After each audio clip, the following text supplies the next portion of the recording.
ही जी दुर्घटना झाली या दुर्घटनेमध्ये 16 जणांचा दुर्दैवाने मृत्यू झालेला आहे। आता या ठिकाणी आपण जे साईटवरती पाहत आहात हे बचाव कार्य आता पूर्ण झालेलं आहे।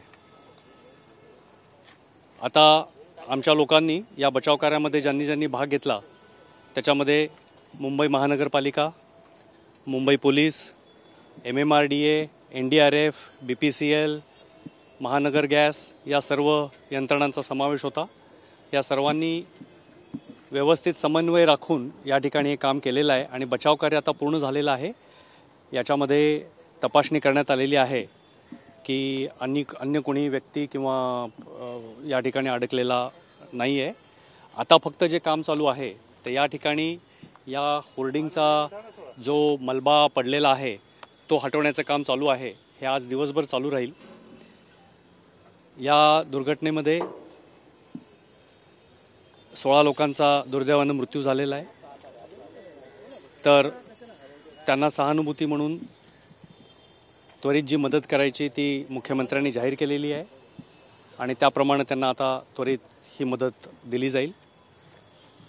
या व्यतिरिक्त मुंबईतल्या होर्डिंगच्या संदर्भामध्ये कुठले कारवाई करायची, ॲक्शन्स घ्यायच्या या संदर्भामध्ये देखील कालपासून आम्ही युद्धपातळीवरती वेगवेगळ्या कारवाया हाती घेतलेल्या आहेत, ज्याच्यामध्ये सगळ्यात महत्त्वाचं म्हणजे होर्डिंगसाठी जी मानकं ठरवून देण्यात आलेली आहेत, स्पेसिफिकेशन, त्याच्या व्यतिरिक्त कोणतंही होर्डिंग असता कामा नये। मग ते कुणाच्या मालकीचं आहे आणि कुणाच्या जागेवरती आहे हा प्रश्न नाही, पण कुठलंही होर्डिंग हे ठरवून दिलेल्या मानकांच्या पेक्षा मग त्या मानकांमध्ये फक्त त्याचा साईज नव्हे तर त्याचं फाउंडेशन कसलं असलं पाहिजे, स्ट्रक्चरल स्टॅबिलिटी कशी असली पाहिजे, त्याच्यामध्ये जी हवा जाते त्याची काय व्यवस्था असली पाहिजे, वारा जातो त्याची व्यवस्था, या सर्वांची मानकं ठरवून देण्यात आलेली आहेत।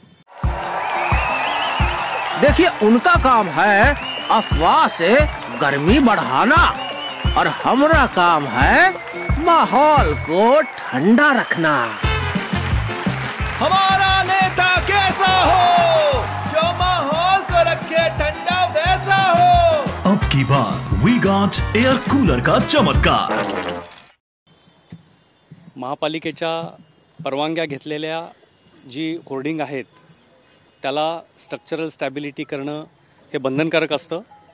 तर आम्ही रेल्वेला देखील त्याप्रमाणे आदेश दिलेले आहेत की त्यांनी देखील ही जी मानकं आहेत त्याचं पालन केलं पाहिजे। ह्या मानकांव्यतिरिक्त अन्य कुठलेही होर्डिंग असतील तर ते ताबडतोब काढून घेतले पाहिजेत आणि स्ट्रक्चरल स्टॅबिलिटी मग ते रेल्वेच्या जागेवरती असतील किंवा अन्य कुठल्याही यंत्रणांच्या जागेवरती असतील की ज्या यंत्रणा असं म्हणतात की आम्हाला महापालिकेच्या परवान्याची गरज नाही, असा त्यांचा स्वतःचा एक आग्रह आहे। आता परवान्याची गरज आहे असं महापालिका सातत्यानं म्हणत आहे, पण आत्ता सध्या तो इश्यू जरी आपण वेगळा ठेवला, परवाना असेल नसेल तरी देखील स्ट्रक्चरल स्टॅबिलिटी सर्व होर्डिंगची करून घेणे हे बंधनकारक आहे।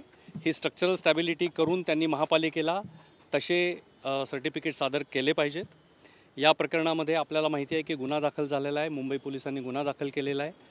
त्या व्यतिरिक्त ज्यांनी स्ट्रक्चरल स्टॅबिलिटी सर्टिफिकेट दिलं होतं त्याला देखील आम्ही आता स्पष्टीकरण विचारलेलं आहे आणि त्याच्यावर देखील योग्य ती कारवाई करण्यात येईल। तर या पद्धतीच्या आता ॲक्शन घेतलेल्या आहेत आणि मुंबईमध्ये जे महापालिकाचे परवानाधारक होर्डिंग आहेत त्या सर्वांची तपासणी आमच्या वॉर्ड लेवलवरती चालू आहे।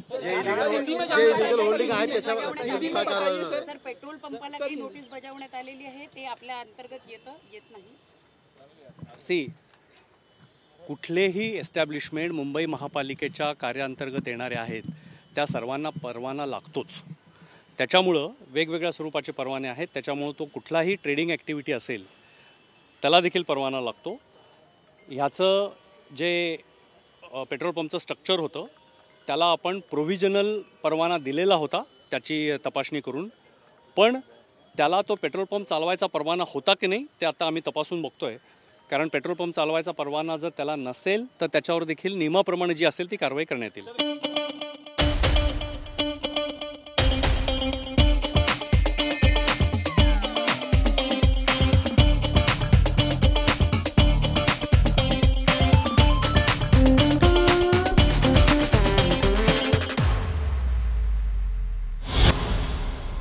हिंदी में जानना चाहेंगे सर, हिंदी में जानना चाहेंगे सर, सर इलिगल होल्डिंग जे आहे त्याच्यावर कारवाई होणार का? हिंदी में सर। हाँ, मैं बताना चाहूँगा कि अत्यंत दुर्भाग्यपूर्ण घटना यहाँ पे हुई है, जिसमें 16 लोगों की मौत हुई है। अभी भी 42 लोग हॉस्पिटल में इंजर्ड जो दाखिल है, उनके ऊपर हमारी मेडिकल की टीम, आरोग्य की टीम कार्रवाई कर रही है। यहाँ पे जो ये दुर्घटना हुई है उसका बचाव कार्य अब ख़त्म हो गया है। यहाँ पे अभी आप जो देख रहे हैं, यहाँ पे मलबा हटाने का काम चल रहा है, वो पूरे दिन चलेगा।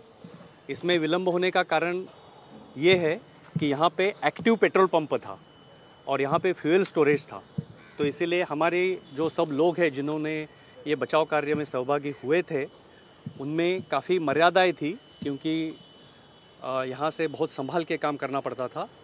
तो मैं बताना चाहूँगा कि मुंबई महापालिका, MMRDA, NDRF, Mumbai police, BPCL, महानगर गैस, इन सब एजेंसियों ने तालमेल रख के यहाँ पे बहुत ही संभाल के काम किया है और ये होर्डिंग का जो बचाव कार्य है यह अभी पूर्ण हो गया है।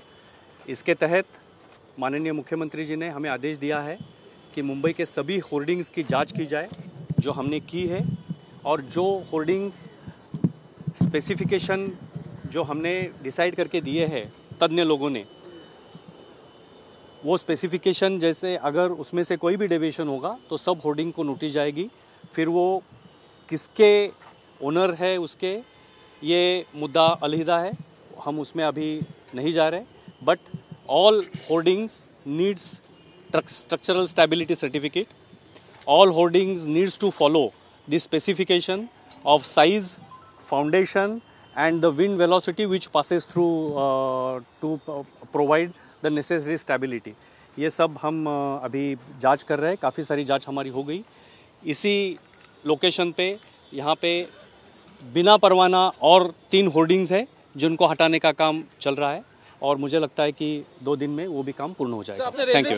रेल्वे को परमिशन के लिए बात की सर, हिंदी में सर रेल्वे को ते काम चालू आहे, ते सुद्धा होर्डिंग तोडायचं काम आपण पाहता आहात, ते चालू आहे। तर ते सुद्धा खूप मोठे होर्डिंग असल्यामुळं आपल्याला, आणि तो रस्ता एक्सप्रेस ईस्टर्न एक्सप्रेस हायवे तिथनं जवळनं जात असल्यामुळं फार काळजीपूर्वक हे काम करावं लागणार आहे।